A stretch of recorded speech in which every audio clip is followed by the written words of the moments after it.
Samuel had anointed David when he was a teenager and told him that God had chosen him as the new king. But this did not happen right away. It was going to be many years before David saw this promise happen. While he waited, he took care of his father's sheep, played music for King Saul, and with God's power, defeated the enemy Goliath. Meanwhile, Saul wasn't keeping God's commands, and the prophet Samuel had told him that God was going to replace him with the king God had chosen. Saul didn't want to lose his power as king, and very quickly, jealousy and anger began to grow in his heart. When Saul realized that the Lord was with David and that his daughter Michal had fallen in love with him, it started to drive him mad. He became afraid of him and tried to kill him on more than one occasion. David continued to have hope in God despite Saul's murderous plans. God gave David victory wherever he marched, and David's sons were given important jobs in high positions close to the king.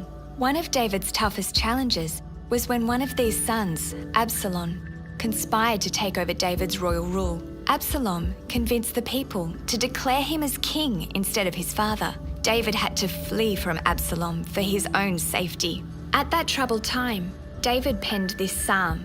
Psalm 3.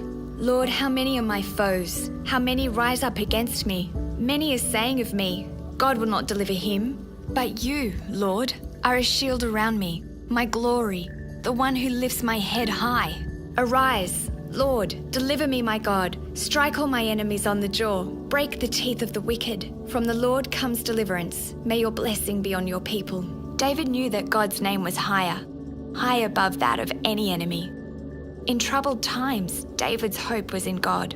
We may not face the troubles David faced, but we can learn from his example. No matter what our trouble is, God's name is above it all. Now that's wisdom.